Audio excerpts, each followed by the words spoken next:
ஆகாஷ்வாணி.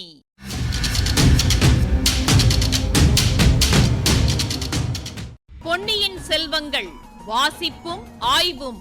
வாசிப்பவர் ராமசுவாமி சுதர்சன் அவர்கள். மகாராஜாதிராஜ ராஜகம்பீர ராஜமார்த்தாண்ட ராஜகுலோத்துங்க ராஜகுலதிலக ஈரேழு 14 லோகத்தின் அதிபதி பாரா.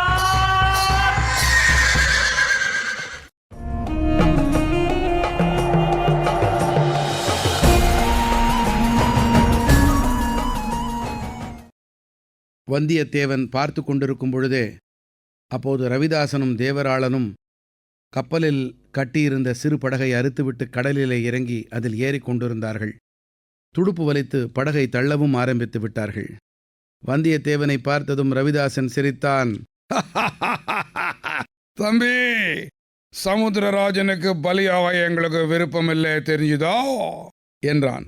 வந்தியத்தேவன் ஒரு நொடியில் தன் நிலையை உணர்ந்தான்.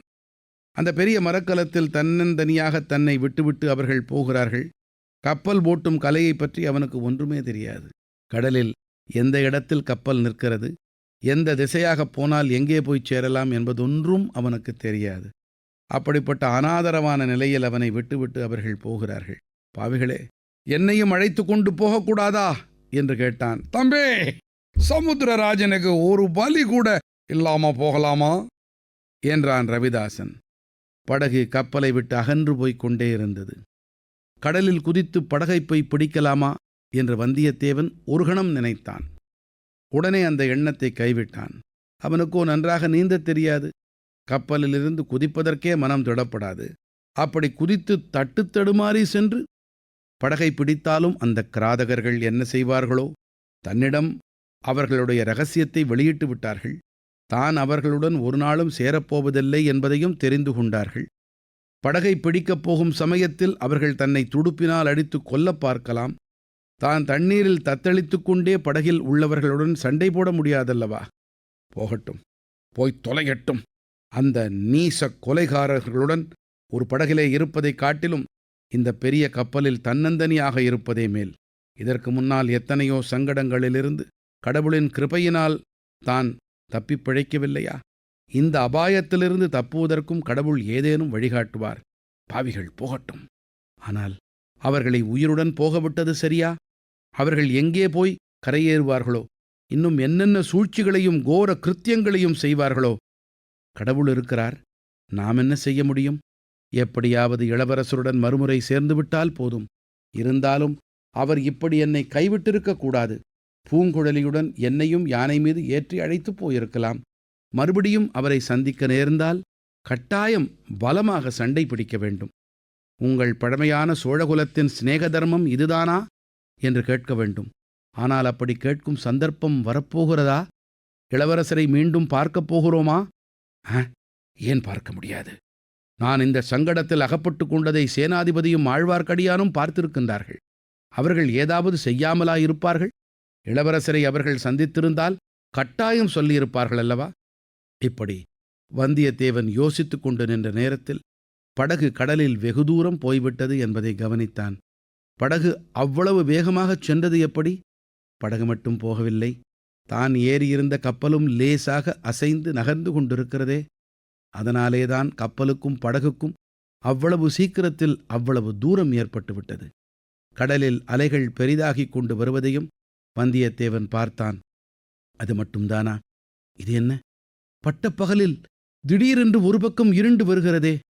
தென்மேற்கு திசையை வந்தியத்தேவன் நோக்கினான். சற்று முன்னால் முழ உயரம் தெரிந்த மேகம் அதற்குள் பிரம்மாண்டமாக வளர்ந்து படர்ந்து மேற்கு வானத்தை பெரும்பாலும் மறைத்துவிட்டதைக் கண்டான். இன்னும் அந்த மேகங்கள் திட்டுத்திட்டாக திரண்டு புரண்டு வானத்தில் வெகு வேகமாக மேலேறி வந்தன. அவன் பார்த்து கொண்டிருக்கும் போதே மேற்கு வானத்தில் பாதி தூரம் இறங்கியிருந்த கரிய மேகங்கள் மறைத்துவிட்டன. பிறகு மேற்கு திசையும் தெற்கு திசையும் மேலும் இருண்டு வந்தன.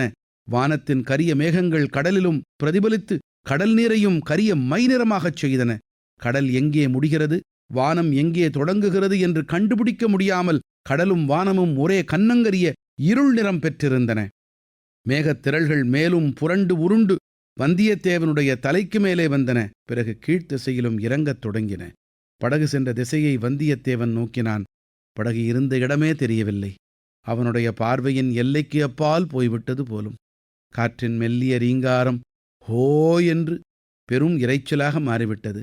அத்துடன் நிமிஷத்துக்கு நிமிஷம் பெரிதாகி வந்த அலைகளின் இரைச்சலும் சேர்ந்தது. கப்பலில் விரித்திருந்த பாய்கள் சடபடவென்று அடித்து கொண்டன. மரங்களும் கட்டைகளும் ஒன்றோடொன்று உராய்ந்து 1000 குடுமிக் கதவுகளை திறந்து மூடும் சத்தத்தை உண்டாக்கின. பாய்மரங்களை வந்தியத்தேவன் அண்ணாந்து பார்த்தான். அவற்றின் நிலையிலிருந்து கப்பல் ஒரு திசையாகப் போகாமல் சுழன்று சுழன்று வருகிறது என்று தெரிந்து கொண்டான்.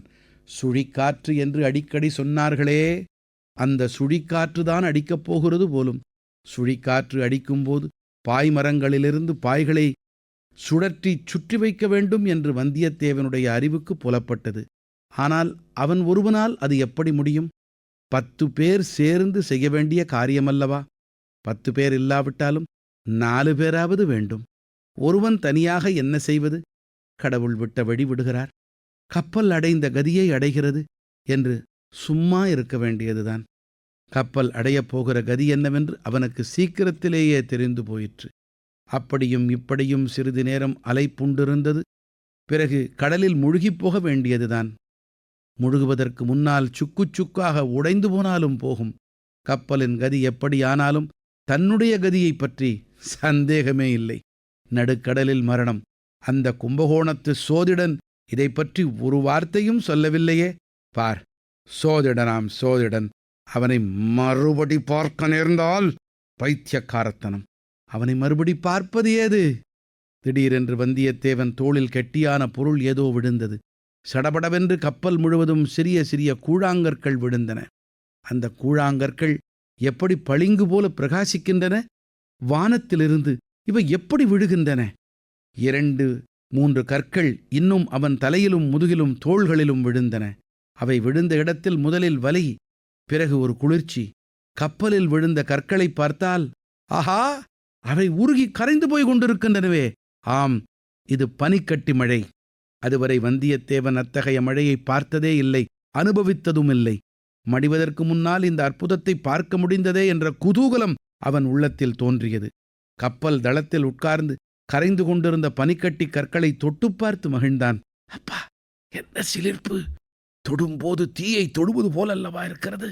ஆனால் தீ தோலை சுட்டு தீப்பது போல இது செய்யவில்லை. விரைவில் சூடு குளிர்ச்சியாகி விடுகிறது.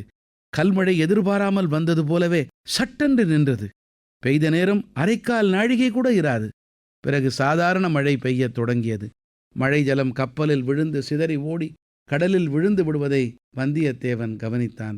சோழ நாட்டு மரக்கலத் தச்சர்களின் கெட்டிக்காரத்தனத்தை வியந்தான். எத்தனை மழை பெய்தாலும், எத்தனை பெரிய அலைகள் மோதி கடல் ஜலம் கப்பலில் வந்தாலும் மீண்டும் கடலிலேயே தண்ணீர் போய் விழும்படியாக அந்த கப்பல் அமைக்கப்பட்டிருந்தது. கப்பலின் கீழ்ப்பகுதி உடைந்து கடல் நீர் உள்ளே புகுந்தாலன்றி அதை மூழ்கடிக்க முடியாது. இதை பார்த்ததும் அவனுக்கு சிறிது தைரியம் உண்டாயிற்று. உடனே ஒரு நினைவு வந்தது. தன்னை கட்டி போட்டிருந்த அறைக்கதவு திறந்திருந்தால் அதன் வழியாக தண்ணீர் உள்ளே புகுந்து விடலாம். ஓடிப்போய் பார்த்தான். அவன் நினைத்தபடி கதவு திறந்து காற்றில் அடித்து கொண்டிருந்தது. கதவை இறுக்கிச் சாத்தி தாளிட்டான். மேலே காற்றும் மழையும் பொறுக்க முடியாமற் போனால் அந்த அறைக்குள்ளே புகுந்து கூட தான் கதவை தாளிட்டு கொள்ளலாம். பிறகு கடவுள் விட்ட வழிவிடுகிறார் என்று நிம்மதியாக இருக்கலாம். இவ்வளவு பத்திரமான கப்பலை விட்டு அந்த முட்டாள்கள் இருவரும் படகில் ஏறிப் போய்விட்டதை நினைத்து வந்தியத்தேவன் அனுதாபப்பட்டான். ஆனால் அந்த படகில் அமைப்பும் விசித்திரமானதுதான். எவ்வளவு காற்று அடித்தாலும் மழை பெய்தாலும் அதை மூழ்கடிக்க முடியாது.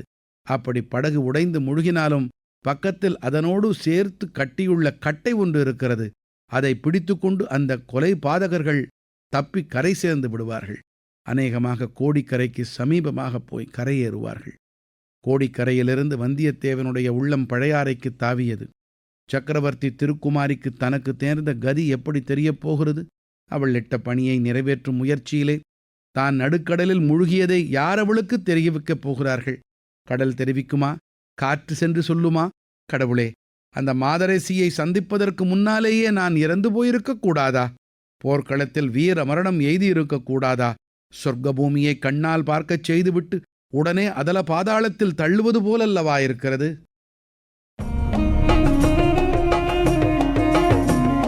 இப்பகுதியின் ஆய்வினை வழங்குகிறார் ஐங்கரன் அவர்கள்.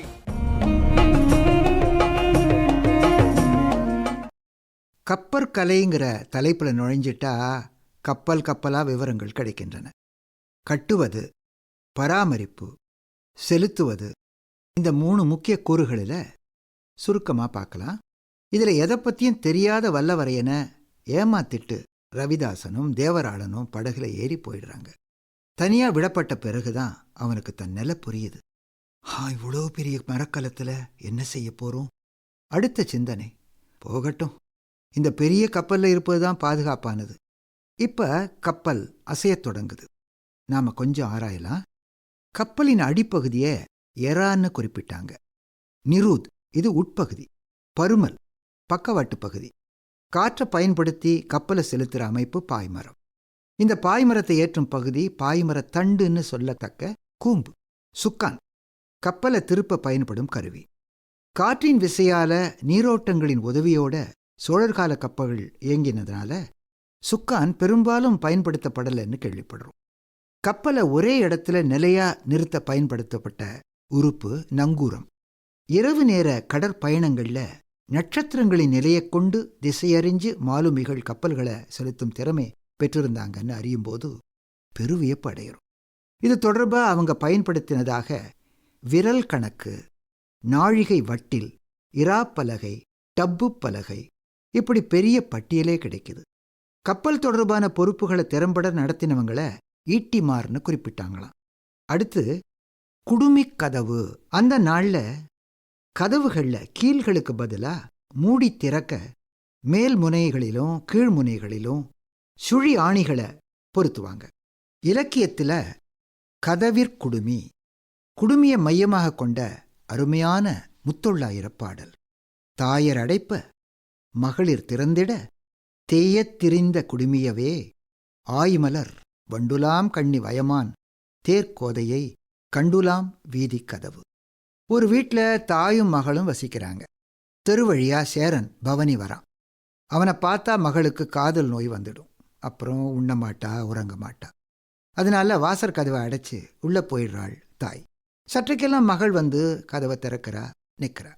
மீண்டும் தாய் அடைக்கிறா, மகள் திறக்கிறா. இப்படி கதவு மூடியும் திறப்பதுமா மாறி மாறி இயங்கிறதால குடுமி தேஞ்சு போயிடுது. இந்த காட்சியின் உச்சக்கட்டம், இப்படி நடப்பது இந்த ஒரு வீட்டில் மட்டுமன்று, அந்த தெரு முழுதும் இதே கதை தான். நம்ம கதையில இந்த பகுதியில் வந்த சில தொடர்களை பற்றி நாளைக்கு பார்க்கலாம்.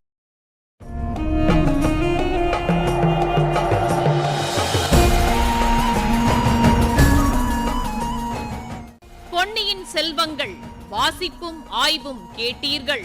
வாசித்தவர் ராமசுவாமி சுதர்சன் அவர்கள். ஆய்வினை வழங்கியவர் ஐங்கரன் அவர்கள். படைப்பு சென்னை வானொலி நிலையம்.